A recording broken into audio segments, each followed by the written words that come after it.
Om Purnamadaha Purnamidam Purnat Purnamudachyate Purnasya Purnamadaya Purnameva Vashishyate. Hello, I'm David Hughes. Welcome to Your Perfect Body, the podcast of the Esoteric Teaching Community.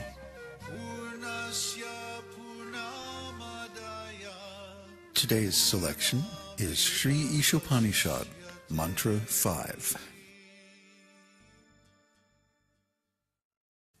Tad ejati, tad naijati, tad dūre, tad antike, tad antarasya sarvasya, tadu sarvasyāsya bāhyataḥ. Synonyms. Tat, this Supreme Lord. Ejati, walks. Tat, he. Na, not. Ejati, walks.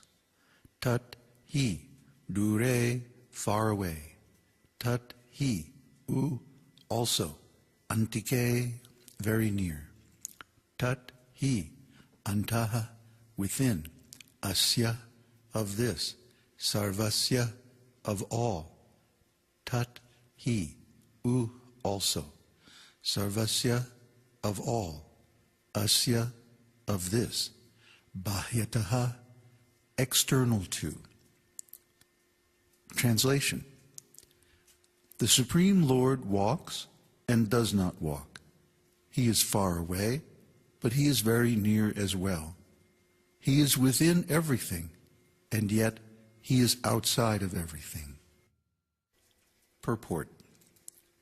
The Supreme Lord's transcendental activities always seem paradoxical when viewed with mundane vision. But even the impossible becomes possible when executed by his inconceivable potencies. The apparent contradictions in this verse are only artifacts of our limited materialistic system of representation, language, and logic. They do not and cannot prove any contradictions in the inconceivable potencies of the Lord, who is all perfect by nature. He walks and he does not walk is a coded expression meant for those who know the transcendental pastimes of the Lord. It is a message from Srila Vyasadeva, the compiler of the Vedas, to remind us that in some pastimes he appears like an ordinary human being, walking from place to place. In others, he suddenly appears out of nowhere. Accordingly, we will narrate some of these pastimes later on. We cannot accommodate the paradoxical nature of multidimensional spiritual reality with the limited tools of Western Aristotelian logic. If we try to do this, we will see the Lord in terms of our own limited conception of reality. This inevitably results in trying to reason about spiritual objects with material logic, leading to erroneous conclusions.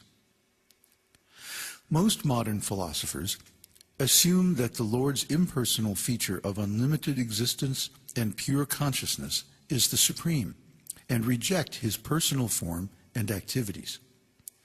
But the esoteric teaching is built on the perfect conception of the Lord. Therefore, we accept the inconceivable and paradoxical nature of his potencies. We can understand that supreme means that he is the complete whole, both personal and impersonal. The supreme personality of Godhead means inconceivable omnipresence, omnipotence, and omniscience. Many people of ordinary intelligence take it for granted that because we cannot see the Lord, he has no personal existence. But Śrī Īśopaniṣad reveals that he is both far away, beyond our vision, and also very near, within our very hearts. The abode of the Lord in the spiritual sky, the kingdom of Vaikuntha, is certainly beyond the material sky, and we cannot find the limit even of this material sky. If the material sky is so great, then how can we understand the spiritual sky, which is altogether beyond it? The spiritual sky is far, far beyond this material universe. Krishna says in Bhagavad-gītā, that supreme abode of mine is not illumined by the sun or moon, nor by fire, nor electricity. Those who reach it never return to this material world. Bhagavad-gītā 15:6. Nevertheless, he can appear before us within a moment. He can run or fly faster than the mind or wind, so swiftly that no one can surpass him. Wherever you go, there he is. Yet we have been conditioned by modern so-called education to neglect Krishna, the personality of Godhead, when he comes before us.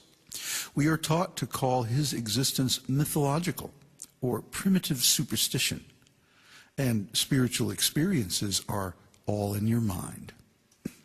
The Lord condemns this ignorance in Bhagavad-gītā, where he says, "Fools deride me when I descend in human form. They do not know my transcendental nature and my supreme dominion over all that be." Bhagavad-gītā 9:11. Krishna is not an ordinary being, or even an ordinary spiritual being, nor does he appear in this world in a mortal material body. His form is always spiritual, eternal, and all-powerful, even as an infant in the lap of his mother. He plays like that, just to enjoy intimate, loving relationships with his pure devotees. The same so-called experts who assume that God is impersonal also contend that when the Lord descends to this world, it must be in a material body like an ordinary living being. They want to place him on an equal level with themselves, refusing to acknowledge the inconceivable power of the Lord. They do not realize that because God is the complete whole, with inconceivable and inexhaustible potencies, he can accept our service at any place or time, or through any medium. Because he is completely transcendental, he can convert his different potencies according to his own will. In other words, any one of his transcendental senses or potencies can perform the actions of any other. Therefore, he can eat by seeing, or appear in a form of a temple deity. Nothing is impossible for him, and there are no barriers to his will. But those whose minds are insufficiently agile cannot accommodate such transcendental concepts. They cannot understand that the Lord can incarnate himself, or that the complete whole can appear within his creation. They falsely reason that if he does incarnate, he must appear in a material form. These false conclusions are nullified as soon as we accept the Lord's inconceivable potencies. He can be inside and outside, here and there and everywhere at the same time, with full consciousness, knowledge, and potency. Once we understand this, then we can understand that it is quite possible for the Lord to convert his material energy into spiritual energy. Since all energies are his, they can be utilized according to his will. For example, the Lord can appear in the worshipper's mind, in a mantra containing his holy name, or in the form of the archa-vigraha, a deity in a temple apparently made of clay, stone, or wood.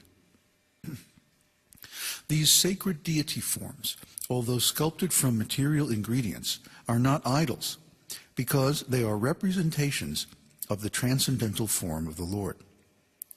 His name, form, abode, pastimes, qualities, associates, potencies, etc., are always transcendental, even when they appear in matter.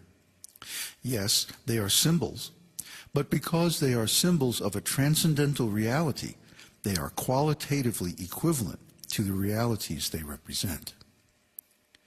We can recognize the Supreme Lord in his deity form, or in the vibration of his holy names, when our natural spiritual intelligence is cleansed from the covering of material existence by associating with and hearing from the great souls, the self-realized devotees. Devotees who want to see the Lord with their material eyes are benedicted by the Lord when he appears in his beautiful deity form. Although these devotees are in the lowest stage of devotional service, they are not worshiping an idol. They are really worshiping the Supreme Lord, who, after being invited by his devotees, has agreed to appear before them in a material form to accept their service.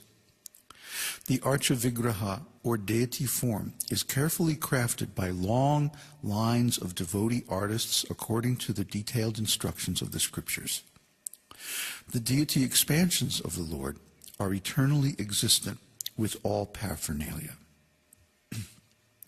In the Bhagavad-gītā, the Lord says, "As all surrender unto me, I reward them accordingly. Everyone follows my path in all respects, O son of Pritha." Bhagavad-gītā 4:11. The Lord reserves the right not to reveal